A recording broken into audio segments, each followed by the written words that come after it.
आवे तो भगवान से जुड़े और गुस्सा आवे तो भगवान से जुड़े। आप कहेंगे महाराज क्या सिखा रहे हो?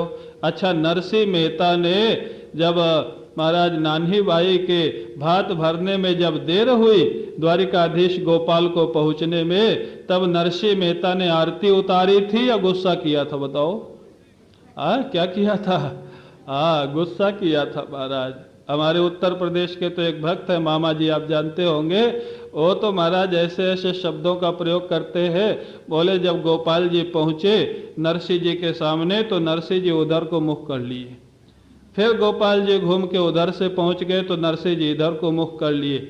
गोपाल जी पूछते हैं कि क्यों हमसे नरसिंह जी नाराज क्यों हो गए, हमसे क्या गलती हो गई? नरसिंह जी क्या बोलते?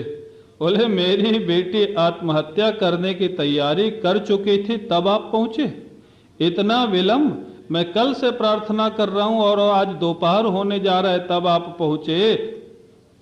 आपको क्या गिद्धराज चाचा लगता था? क्या शबरी आपकी ताई लगती थी? वहां बिना बुलाए पहुंच गए और मेरे यहां बुलाने पर भी नहीं आए। गोपाल जी बोले तुम अपनी लिस्ट तो देखो कितनी बड़ी रखी थी, थोड़ा तो टाइम देना चाहिए मेरे को, मैं व्यवस्था करके आया। नरसिंह जी बोले देखो ये सब बहानेबाजी मत करो, तुम्हारे लिए व्यवस्था के लिए समय की जरूरत नहीं है। नाराज हो गए तो भगवान को आनंद आता था। भगवान भी तो आखिर विनोद करते हैं ना। संतों का एक गुण प्रसिद्ध है, विनोद प्रिय होते संत लोग, महापुरुष। क्यों? उनके जीवन में कोई टेंशन तनाव होता नहीं तो हंसी विनोद करते। तो जब भगवान के भक्त विनोद प्रिय होते हैं तो भगवान भी विनोद प्रिय होते हैं। लेकिन भगवान विनोद किससे करेंगे? भक्त से करेंगे या संसारी से करेंगे? भक्त से ही करेंगे ना। तो हमेशा प्रेम ही नहीं करते, कभी नोक झोंक भी करते, कभी छेड़ते भी है, उसमें भगवान को आनंद आता है। तो अभिप्राय क्या है? भगवान जैसे प्रेम भी करते हैं तो भक्त से, और नोक झोंक भी करते हैं तो भक्त से, ऐसे ही भक्त का कर्तव्य क्या है? प्रेम करे तो भगवान से और नोक झोंक करे तो किससे करे?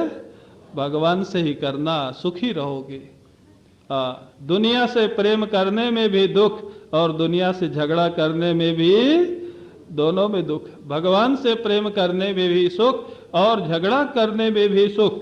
तो अपने प्रसंग पे आ जाए मन भगवान को देने का अभिप्राय क्या है? मन का सर्वस्व स्वरूप भगवान से जोड़ देना, मन की सारी वृत्तियां भगवान से जोड़ देना। अब पुनः उस श्लोक की व्याख्या थोड़ी और कर ले। जो भिक्षु ब्राह्मण एक विषम परिस्थिति में जो श्लोक बोला है, और ये विलक्षण साधुता का उदाहरण या एग्जाम्पल ये भगवान कृष्ण ने दिया है अर्जुन को। ये भगवान कृष्ण ने इस भिक्षु ब्राह्मण की कथा सुनाई है 11वें स्कंद में। क्यों? ये इसका विलक्षण जीवन, भगवान कृष्ण कहते हैं ऐसा सहनशील महापुरुष शायद कोई कोई होता है। और वो क्या चिंतन करते हैं मन के विषय में? नायम जनों में सुख दुख हेतु न देवतात्मा गृह कर्म काला मनः परम कारण मा मनंती संसार चक्रम परिवर्तयेत यत्। 6 चीज बताई जिनको हम और आप प्रायः दुख का कारण मानते। या तो व्यक्ति को दुख का कारण मानते, या देवता को मानते, अकाल पड़ गया, बहुत ज्यादा बारिश हो गई, ये हो गया, वो हो गया, आग लग गई, देवता को कारण मानते। या आत्मा का अर्थ अनेक किया है, आत्मा का अर्थ ब्रह्म भी किया, आत्मा का अर्थ ईश्वर भी किया, आत्मा का अर्थ अपना शरीर भी किया। अथवा ग्रहों को मानते हैं। आजकल ग्रहों का तो ज्यादा ही कुछ मान्यता है। मैं तो दक्षिण में प्रायः साल में 1-2 बार जाता हूँ। वहाँ प्रत्येक मंदिर में मुख्य, जैसे मीनाक्षी जी का मंदिर है, कोई भी मंदिर हो, लेकिन बगल में नवग्रह का मंदिर अवश्य होता है। और मेरे को देख करके आश्चर्य हुआ कि मीनाक्षी जी में भले कोई भूल जाए जाना, लेकिन नवग्रह के सामने जाना नहीं भूलता है। कल शनिवार था, कुछ ऐसे संयोग था, तो मैं यहाँ से प्रवचन के बाद तुरंत गया था हनुमान जी के मंदिर, ये जो पिकेट रोड में हनुमान जी है, वहाँ गया था। वहाँ शनिदेव का भी मंदिर है। मैंने देखा इतने लोगों की लाइन तेल लेके लगी हुई थी वहाँ। हनुमान जी का प्रसाद उतने लोग नहीं लिए थे, बुरा नहीं मानना, तेल ज्यादा लोग लिए थे। शनिदेव के पूजा के करने वाले लोगों की लाइन ज्यादा थी। क्यों? ग्रहों से आज बहुत ज्यादा लोग परेशान है। शनि लग गया, मंगल लग गया, केतु लग गया, राहु लग गया, तो ये भी दुख का कारण है ना। हम आप मानते और आजकल तो ज्यादा ही कुछ मान्यता है इसकी, लेकिन वो भिक्षु ब्राह्मण कहता है ग्रह भी दुख का कारण नहीं है, कर्म। ये भिक्षु ब्राह्मण का चिंतन विलक्षण है।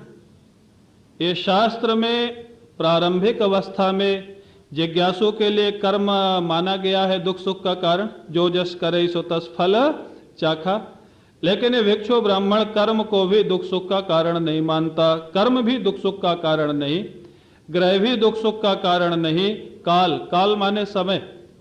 लोग कहते हैं समय ही खराब चल रहा है, क्या करें, समय हमारा बुरा चल रहा है, समय भी दुख सुख का कारण नहीं। बोले फिर क्या है, मनः परम कारणम आमनन्ति, परम कारणम मनः आमनन्ति।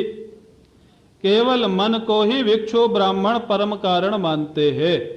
अब इनकी थोड़ी व्याख्या करके आपको बता दे कि ये सारे कारण जो है वो वास्तव में कारण कैसे नहीं है, और मन ही केवल दुख सुख का कैसे कारण है।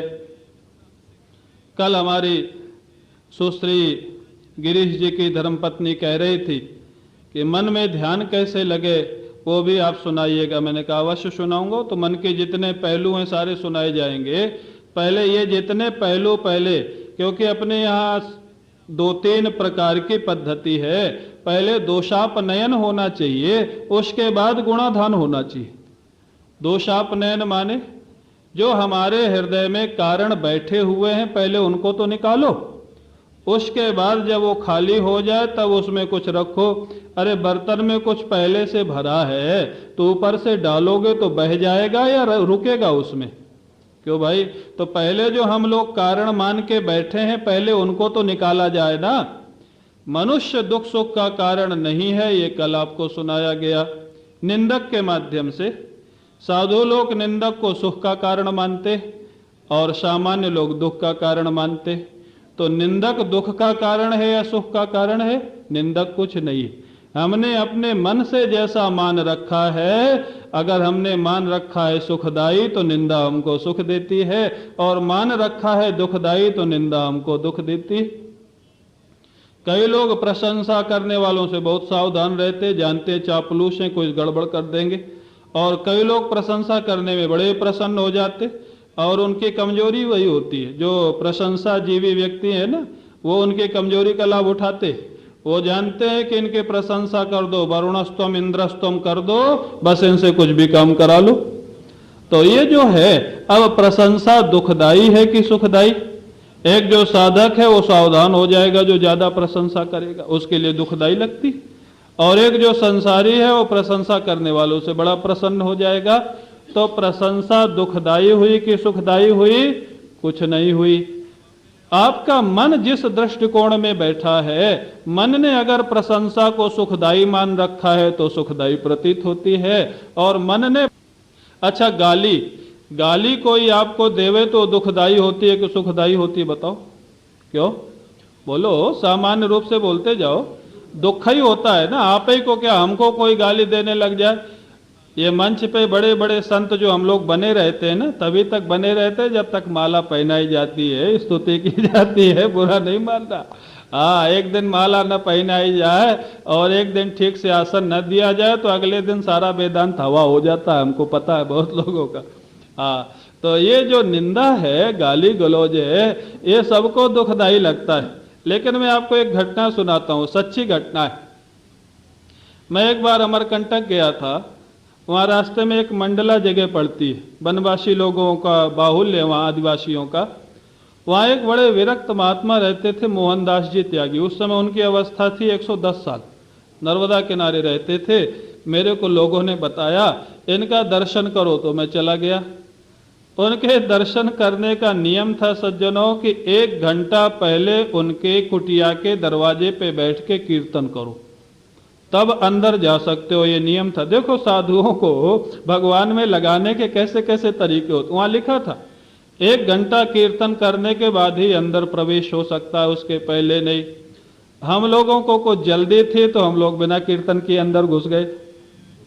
वो उनको पता लगा, बोले कि क्यों भाई वहाँ पढ़ा नहीं तुमने, बाहर लिखा है कीर्तन करना। मैंने कहा महाराज पढ़ा तो था, वृंदावन से आए, अमरकंटक जाना है और हमारी बस छूट रही है, बस में जा रहे थे, वहाँ ट्रेन है नहीं, तो दर्शन करने की लालसा थी।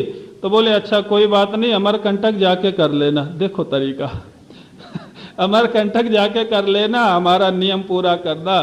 फिर बहुत चर्चाएं हुई, तो उन्होंने एक बड़ा सुंदर संस्मरण सुनाया संसार से बचने का। बोले कि हम भी अमरकंटक में हमारे गुरुजी रहते थे। अब उनके उस समय तो क्या गुरुजी होंगे, 110 साल के स्वयं थे, वो अपनी पहले की घटना बता रहे थे। बोले जब मैं साधक अवस्था में था तो हमारे गुरुजी अमरकंटक में ही रहते थे, उनका आश्रम था, और मैं तो साधन भजन करने के लिए घर छोड़ा था। तो जब गुरुजी के पास गया तो मेरा सेवा भाव, ईमानदारी, ये सब देख करके गुरुजी बड़े प्रसन्न हुए, लेकिन आश्रमधारी थे। अब जब गुरुजी आश्रम चला रहे हैं तो चेला को भी तो थोड़ा चलाना ही पड़ेगा, सहयोग करना ही पड़ेगा। बोले गुरुजी चातुर्मास में जा रहे थे तो मेरे को कोठारी बना गए। कोठारी जानते हो, स्टोर का मालिक, घी, चीनी, चावल, ये जितना सामान जहाँ रहता है उसका मालिक बना दिया, क्योंकि मैं ईमानदार था। अब मेरे मन में आया कि अगर इस चातुर्मास में मैंने स्टोर को उन्नति में पहुंचा दिया तो हर चातुर्मास में स्टोर मेरे जुम्मे पड़ेगा। अब समझे उनका तरीका। देखो बड़े योग्य व्यक्ति थे, मैंने तरीका निकाला। बोले इसी चातुर्मास में जड़ काटो, नहीं तो आगे मुश्किल हो जाएगा। अब गुरुजी तो 2 महीने के लिए चले गए। बोले जितने संत आते थे मैं रोज भंडारा चालू किया, रोज घी, रोज चीनी, रोज मालपुआ, रोज खीर, खूब संतों को खिलाया। गुरुजी जब आए तो सारा स्टोर खाली। महाराज गुरुजी जब देखे तो बड़ी समस्या, बड़े दुखी हुए। मैं तो ईमानदार सोच के तेरे को रख गया था, तो उन्हें सारा खाली कर दिया। बोले इतना गुस्सा आया। वो बड़े विनोद में हंसते हुए सुनाते थे। बोले प्रातः काल 5 बजे से गाली देना शुरू किया मेरे को। पहले के विरक्त महात्मा गाली बहुत देते थे, गाली देना शुरू किया 5 बजे से, और मैं सिर झुकाए धीरे धीरे मुस्करा रहा था।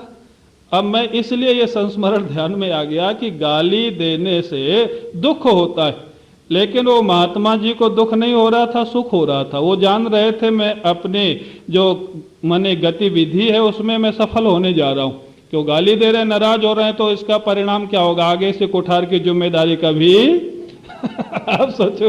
माने तो वो अपने मिशन में सफल होने जा रहे, तो गाली खा के भी वो अंदर अंदर मुस्कुरा रहे।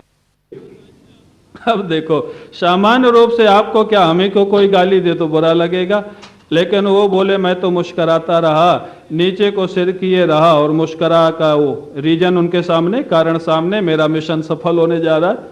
1 घंटा गाली दिए, मैंने कोई जवाब नहीं दिया। जब कोई जवाब नहीं दिया तो अंत में परेशान होके बोले लगता है गांधी जी का चाचा है, बोलता भी नहीं। तो जवाब क्या दिया, बोले जब वो इतना कह के बंद हो गए तो मैंने सिर ऊपर को किया, हाथ जोड़े, और मैंने कहा गुरुदेव आपका सुप्रभातम बंद हुए तब ना मैं कुछ बोलूं। सुप्रभातम जो आपका 5 बजे से प्रारंभ हुआ है, ये गालियों का, ये तो रुक ही नहीं रहा था, 6 बज गए।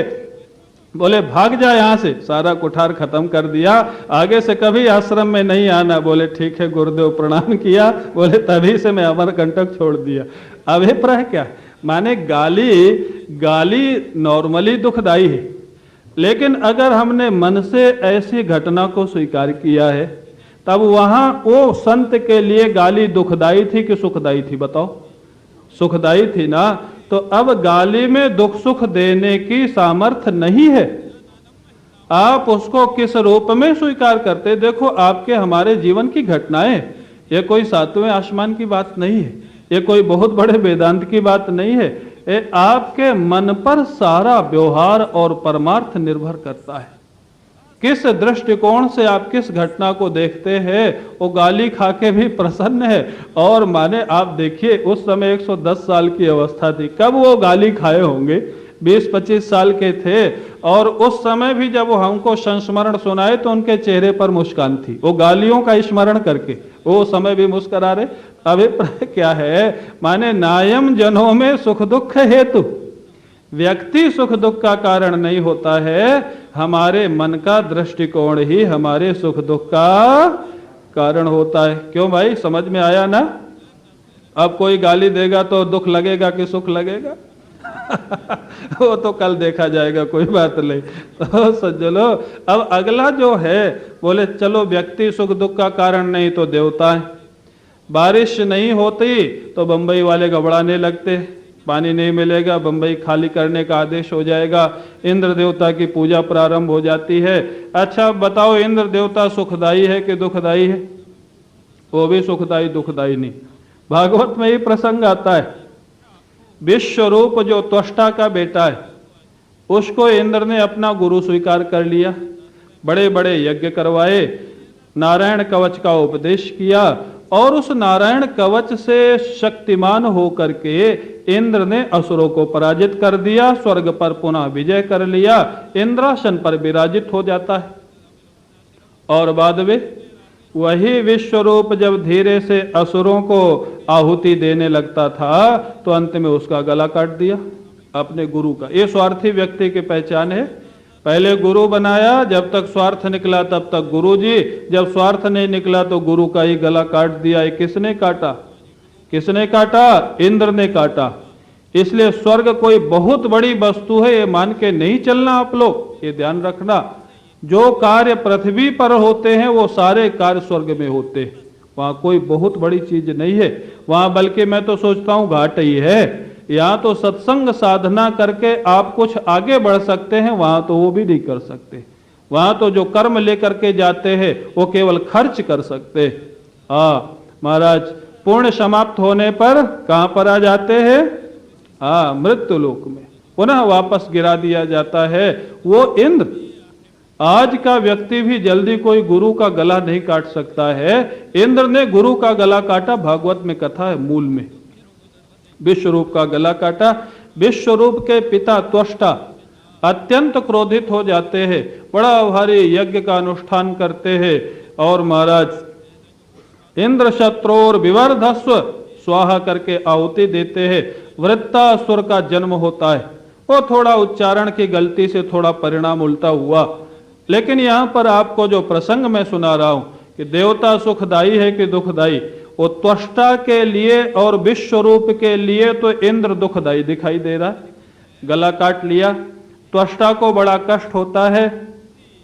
और जब वही इंद्र वृत्तासुर से युद्ध करता है, वो सारी कथाएं आप जानते हैं।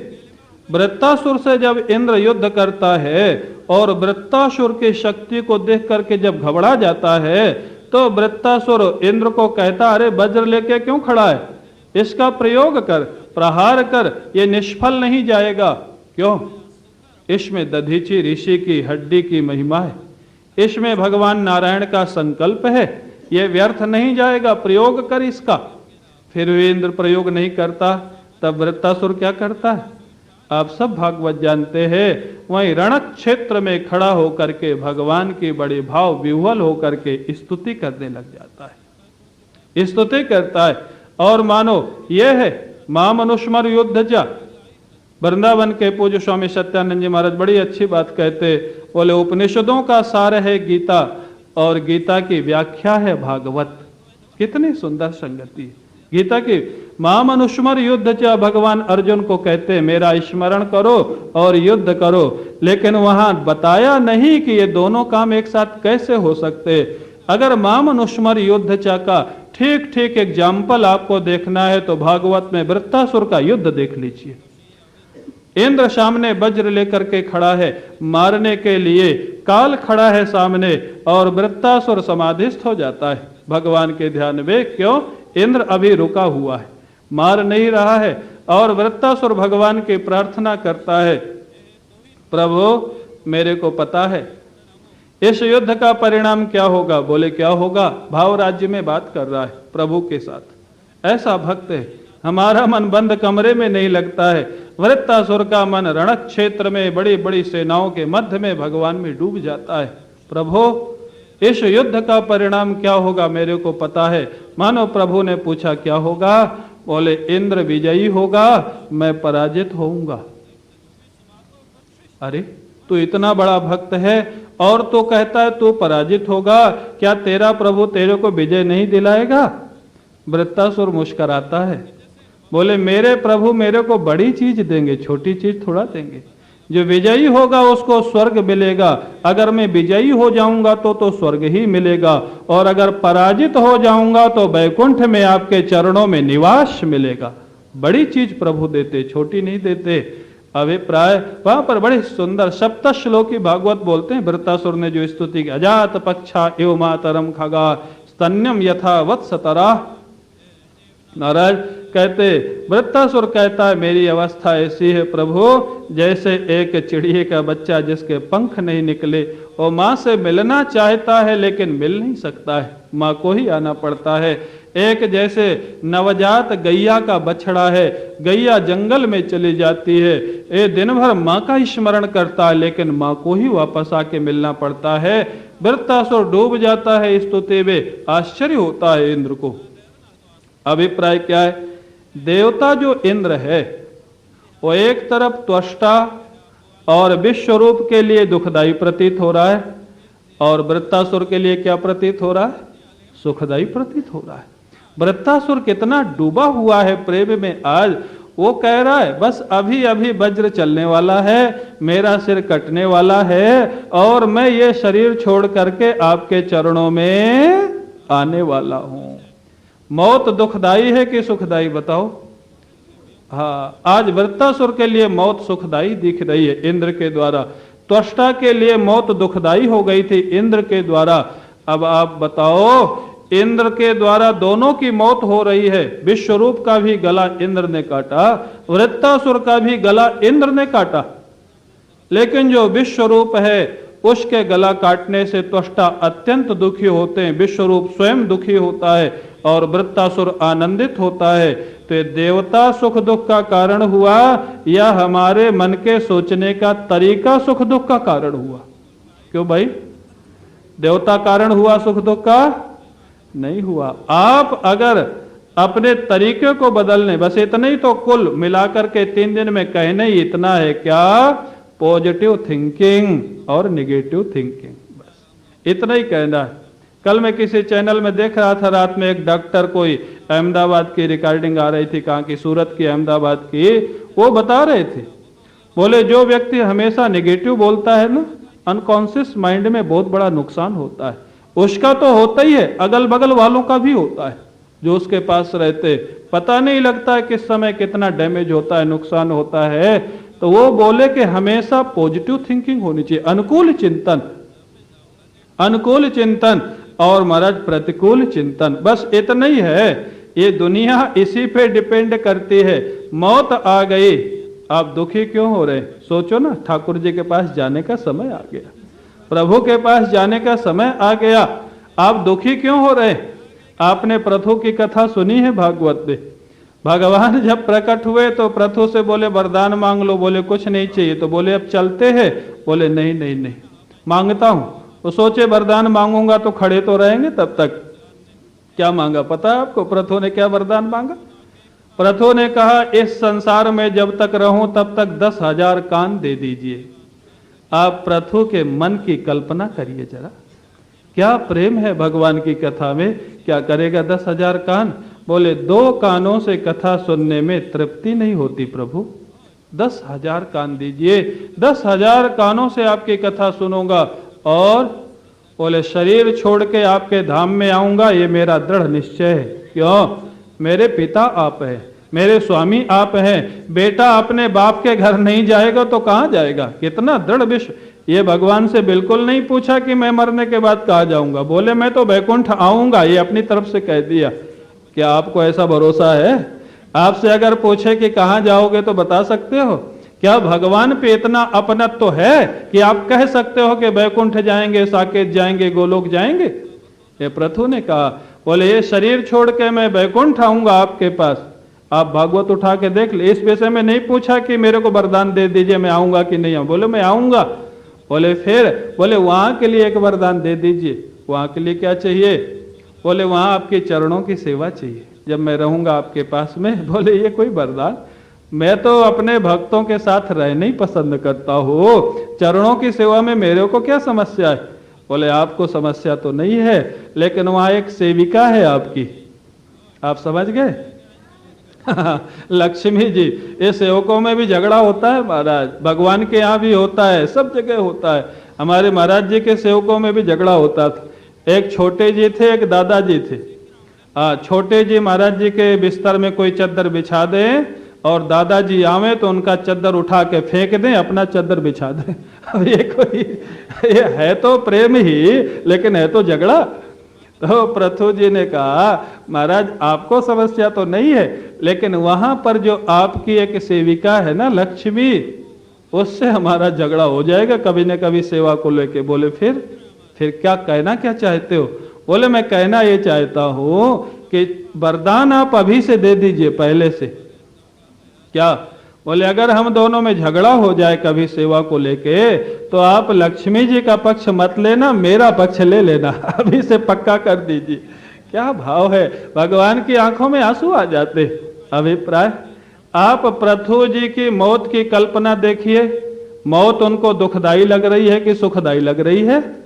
और हमको आपको कोई अगर पंडित झूठे ही बता दे कि 6 महीने में जाने वाले हो, तो 3 ही महीने में आधे हो जाएंगे। मारे डर के, मारे चिंता के। क्यों। तो अब आप बताओ मौत दुखदाई है या सुखदाई। क्यों, कुछ है नहीं है, न मौत दुखदाई है न मौत सुखदाई है। आपने अपने मन से जो उसको मान लिया है वही आपको मिल रहा है, सारा खेल आपके मन का है। तो कहते हैं देवता न तो सुखदाई है न दुखदाई है, न कोई क्रिया उसके सुखदाई दुखदाई है। और बोले फिर, बोले आत्मा, बोले भगवान दुखदाई सुखदाई होंगे। बोले भगवान कहां से दुखदाई सुखदाई होंगे। बोले भगवान, अब आप देखें, भगवान ने गीता सुनाई, अर्जुन को सुनाई, उसके मोह निवृत्ति हो गई। और वही गीता थोड़े समय के साथ साथ ही संजय ने धृतराष्ट्र को सुनाई, तो उसके मोह की निवृत्ति हुई कि मोह बढ़ गया। क्या हुआ। हाँ, मोह बढ़ गया। क्यों, गीता तो वही थी, वक्ता वही था, संजय तो केवल माध्यम बना था। ये मन की कल्पना, ये मन का दृष्टिकोण। धृतराष्ट्र को क्या लगा, धृतराष्ट्र ने पूरी गीता सुन के क्या निकाला। अर्जुन ने तो निकाला नष्टो मोह स्मृतिर्लब्धा त्वत्प्रसादान्मयाच्युत। और धृतराष्ट्र ने क्या निकाला, धृतराष्ट्र कहता है संजय देख देख ये कृष्ण कितना गड़बड़ कर दिया। बोले क्या कर दिया। बोले अर्जुन बेचारा कितना भला आदमी है, वो तो भिक्षा मांग के खाने को तैयार था, हिमालय में जाके तपस्या करने को तैयार था, वो बिल्कुल झगड़ा नहीं करना चाहता था। एक कृष्ण ने भड़का भड़का के झगड़े के लिए तैयार कर दिया उसको। ये धृतराष्ट्र क्या कमेंट, आप क्या करें। उपदेश वही है, वहां पर दोनों का अंतर कहाँ निकला। अब वहां पर उपदेश में कमी है या वक्ता में कमी है या दोनों के मन में अंतर है। क्यों भाई, मन में अंतर है ना। अर्जुन शिष्य बन करके सुन रहा है और धृतराष्ट्र एक विरोधी की दृष्टि से सुन रहा है। दोनों का श्रवण का अंतर है ना, मन का अंतर है ना, अंतःकरण का अंतर है ना। तो इसलिए आपका मन, कितने दृष्टांत आपको दिए जाए, आप स्वयं स्वीकार करेंगे कि संसार में बाहर कहीं कोई सुख दुख देने वाला। क्यों भाई, स्वीकार करेंगे ना। और आज की सबसे बड़ी समस्या यही है, आज का जितना टेंशन है, जितना डिप्रेशन है, वो अपने कारण है या दूसरों के कारण। क्यों भाई, अभी तो कह रहे हो अपने कारण है, लेकिन अगर अपने कारण हो तो टेंशन नहीं होगा। अपने दांत से जीभ कट जाए तो टेंशन होता है क्या, और दूसरा मुंह का मार दे तो टेंशन होता है ना। तो टेंशन डिप्रेशन जितना है वो है दूसरे के कारण, अपने कारण कभी नहीं होता है। और शास्त्र हमारा क्या कहता है, दुख सुख का जो कारण है वो हमारे मन की कल्पना है, दूसरा कोई नहीं है। अब आप निर्णय कर लो, अगर आप स्वयं दुख सुख के कारण है तो क्यों दुखी है। क्योंकि शास्त्र कहता है दुख सुख का कारण बाहर नहीं है, आपका मन है। आपका मन अगर दुख सुख का कारण है तो आप दुखी क्यों है, फिर आप सुखी रहिए ना। आपका मन अगर कारण है, माने आप अनुकूल चिंतन करिए, अनुकूल चिंतन। किसी भी घटना को अनुकूल दृष्टिकोण से देखिए। अरे कोई प्रणाम किया, एक व्यक्ति सोचेगा बड़ा श्रद्धालु है, बड़ा विनयी है, और दूसरा सोचेगा बड़ा कुटिल है, कोई काम होगा इसका, तभी ये दंडवत मार रहा है। अरे भाई वो क्या है वो तो बाद में पता लगेगा। जिसने पॉजिटिव सोचा वो थोड़ी देर तो सुखी हो लिया ना, और जिसने हो सकता है वो सच्चा ही हो, और जिसने नेगेटिव सोचा, बस अंतर इतना ही है। वो एक दृष्टांत के रूप में बोलते हैं ना, एक गिलास में आधा गिलास भरा हुआ है, दूध या पानी। एक व्यक्ति कह रहा है आधा गिलास भरा है, और दूसरा कह रहा है आधा गिलास खाली है। बस इतना ही है। खाली बोलने वाले को तनाव होगा, और भरा सच है। ईश्वर की लीला है तो भी सामना करो। अगर आप वेदांती हैं तो समस्या है ही नहीं, लेकिन यहां तो सारा का सारा मन कारण बताया जा रहा है। आपका मन, आपका मन, और आप उसको स्वीकार कर रहे हैं। जितने भी दृष्टांत दिए गए आपके ऊपर थोपा नहीं जा रहा, आप उसको स्वीकार करते। कोई देवता आपके दुख सुख का कारण नहीं। आगे आत्मा, ईश्वर की लीला। ईश्वर क्या करता है? कई लोग कहते हैं महाराज, एक व्यक्ति हमारे गांव में था, एक साल बारिश नहीं हुई, सूखा पड़ गया। देखो गांव वाले भी क्या बोलते। मैं तब घर में था, मैं शायद 12-13 साल का रहा हूँगा। हमारे दरवाजे से निकला और हमारे पिताजी से बोला, बोले ये भगवान मिलता नहीं है, नहीं तो ऐसी खबर लेता कि वो भी याद करता। क्यों? बारिश नहीं कर रहा, सारी फसल सूख गई, कर्जा लेके बीज बोया है। माने अभिप्राय क्या है? वो क्या सोच रहा है? भगवान दुख दे रहा है, भगवान दुख दे रहा है। और एक भक्त को अगर विष भी गिरधर के नाम से भेजा जा रहा है तो आनंद का अनुभव कर रहा है। मीरा को यही तो कहा गया था ना कि गिरधर का चरणोदक है। क्या मीरा को इतनी पहचान नहीं थी कि ये चरणोदक है कि विष है?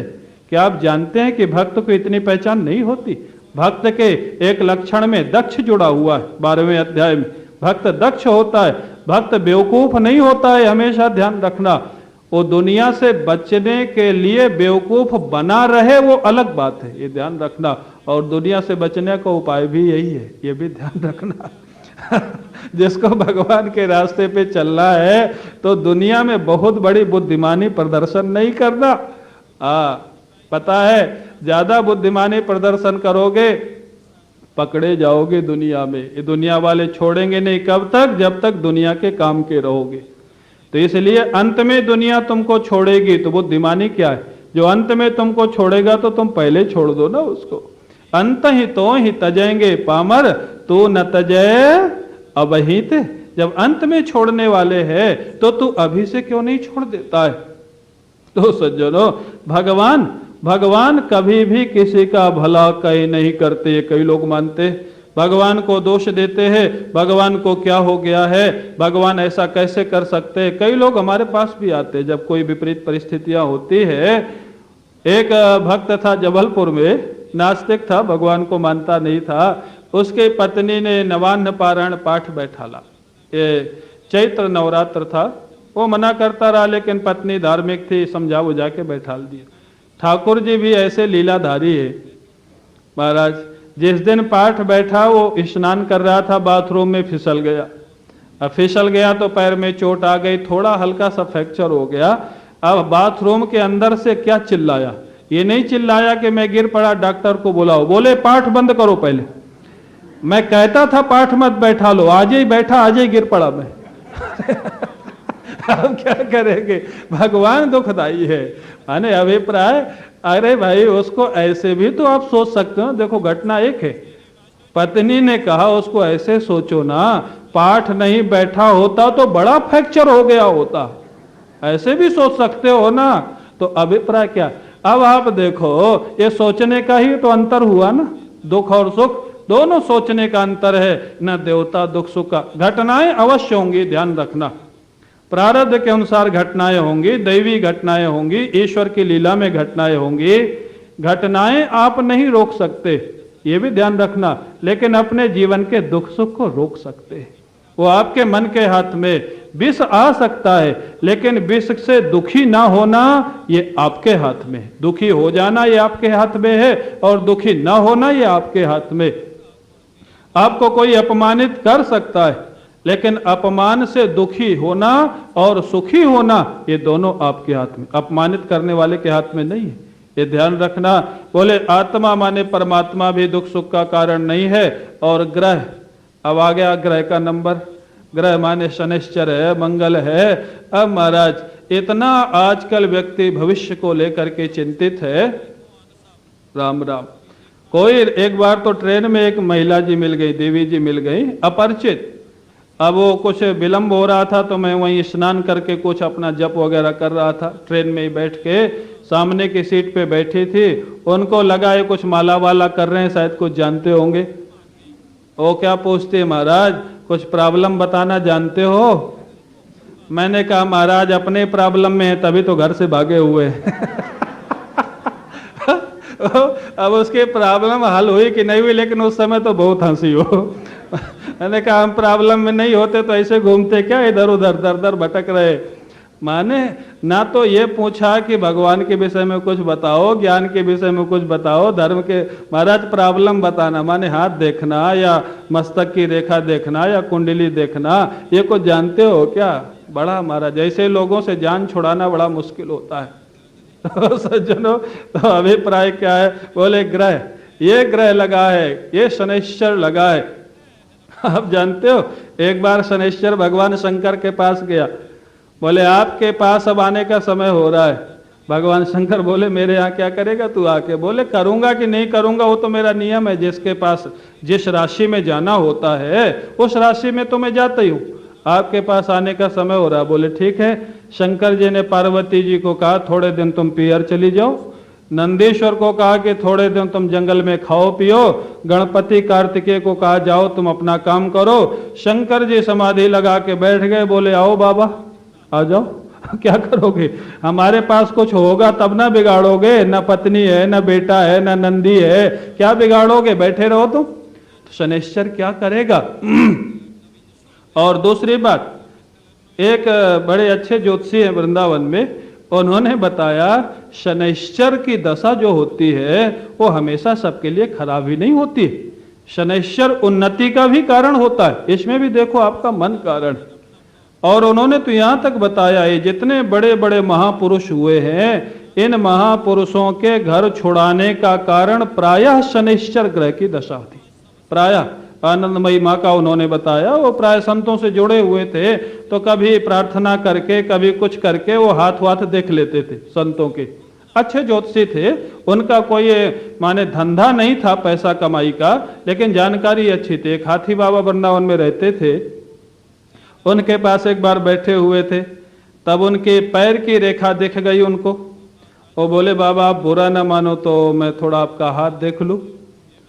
अब बाबा मुस्कराए, वो जान गए कि कुछ इसको चक्कर लगा होगा। बोले अच्छा देख ले। देख लिया। बोले बाबा मेरे को समझ में नहीं आ रहा है, मेरी जानकारी गलत है या आपकी रहनी गलत है? बोले क्यों? बोले आपके हाथ और पैर में दोनों में राजा राजयोग लिखा हुआ है, राजा होने के महाराज संयोग लिखा हुआ है हस्तरेखा में, और आप यहाँ तो फक्कड़ महात्मा झोपड़ी में पड़े हुए। हाथी बाबा मुस्कराए। हाथी बाबा बोले कि तो ज्योतिष पढ़ा तो है लेकिन कढ़ा नहीं है। कढ़ा नहीं, ये उधर की भाषा है। कढ़ा नहीं है माने शाब्दिक ज्ञान तो है, लेकिन उसको कहां किस ढंग से लगाना चाहिए वो अनुभव नहीं है। बोले कढ़ा क्या होता है बाबा? बोले तूने ये तो देख लिया कि राजयोग है, मेरे को राजा होना चाहिए। बोले हाँ महाराज राजयोग है, राजा होना चाहिए आपको। तो बोले अभी मैं तेरे को क्या दिखाई दे रहा हूं? बिड़ला जी आके दंडवत मारते, जेके वाले आके दंडवत मारते अरे राजाओं का राजा तो मैं बैठा हूं, क्या कोठी किला होने से ही राजा होता है क्या? अभिप्राय क्या? वो बड़े अच्छे सज्जन थे, एक दिन मेरा भी हाथ देखा। बोले आपके भी घर छुड़ाने में कारण शनिश्चर है, आपके भी शनि, मेरी भी दशा शनिश्चर के बहुत दिन चली है और अभी भी शायद चल रही हो, पता नहीं है मेरे को तो अभिप्राय क्या है? शनिश्चर हमेशा खराब नहीं होता है, शनिश्चर उन्नति का भी कारण होता है। और चलो हम मान लें चलो आपका खराब होगा कहीं, तो आपको उपाय बता दे, हनुमान जी का भजन करना हनुमान जी से शनिश्चर बहुत डरता है, बहुत डरता है। अगर शनैश्चर किसी से डरता है तो हनुमान जी महाराज से। क्यों? हनुमान जी के ऊपर एक बार आया, जैसे शंकर जी के ऊपर आया, हनुमान जी के ऊपर जब आया तो हनुमान जी ने बड़ी भारा एक पहाड़ उठाया, सिर पे रखा। अब वो चिल्लाया, दबा दबा, मरा मरा। हनुमान जी बोले छोड़ूंगा नहीं। बोले कैसे छोड़ेंगे? बोले आज से प्रतिज्ञा करके मेरे भक्तों को कभी परेशान, तब से प्रतिज्ञा किया, तब छोड़ा हनुमान जी। इसलिए हनुमान जी को शनैश्चर के मंदिर प्राय पास ही पास होते हैं। तो अगर आपको लगता भी है कि शनैश्चर ग्रह हमको परेशान कर रहा है तो हनुमान जी का भजन करो। शनैश्चर का अपमान नहीं करना, वो भी देवता है, ग्रह है, उसको भी प्रणाम कर लेना, लेकिन हनुमान जी से बड़ा है ये मान के नहीं करना। हाँ, ये मान के नहीं करना। सबसे बड़े ठाकुर जी है, सब ग्रह नक्षत्र जिनकी दृष्टि से चलते हैं। अच्छा बताओ, हमारे लिए शनैश्चर अच्छा रहा कि खराब रहा? आनंदमयी माँ के लिए अच्छा रहा कि खराब रहा? अच्छा रहा ना। तो ये दृष्टिकोण है ना। अब हमको देख के भी एक व्यक्ति तो कह बैठा कि ये बेचारे, इनको क्या हो गया। मैं आपको घटना कई बार सुनाया हूं। दिल्ली एयरपोर्ट से जा रहा था कलकत्ता, तो वहां जो सिक्योरिटी गार्ड गेट पे खड़ा था एयरपोर्ट के बाहर, वो बहुत देर तक मेरे को देखता रहा। 4-5 साल पहले की घटना है। जब मैं अंदर चला गया एयरपोर्ट के, तो जो मेरे को भेजने आए थे उनसे वो बड़े दयनीय अवस्था में पूछता है। क्या पूछता है? बोले इस बेचारे को, मेरे लिए पूछता है, इस बेचारे को इतनी छोटी अवस्था में बाबा किसने बना दिया? वो तो बड़ा, मैं दुखी नहीं लेकिन वो दुखी था मेरे लिए। इसको क्यों बाबा बना दिया? माने अब शनैश्चर ग्रह दुखदाई हुआ या सुखदाई? उसकी दृष्टि में तो दुखदाई हो रहा है। पता नहीं किसने उसको बाबा बना दिया। फिर जहां बाबा के पास रहता था वो छुड़वाया, हमें के शनैश्चर ने हमारा घर छुड़वा दिया, परिवार छोड़ा दिया। तो अब सिर फोड़ो बैठ के। और हम तो प्रसन्न है कि अच्छा छुड़ा दिया। क्यों?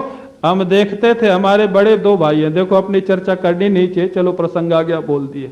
उनकी दुर्दशा हम देखते थे। देखो सही बतावे, उनकी जो दशा होती थी, हम जानते थे कि घर गृहस्थी में क्या आनंद है महाराज।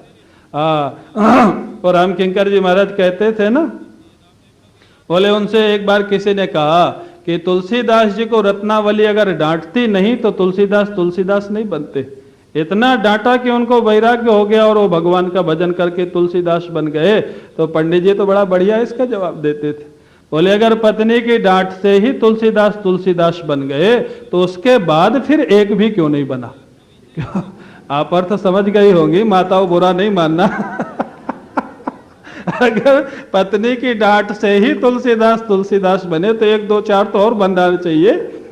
यहाँ की बात मैं नहीं जानता हूँ, गाँव में तो डांट नहीं, कहीं कहीं मार भी पड़ती है।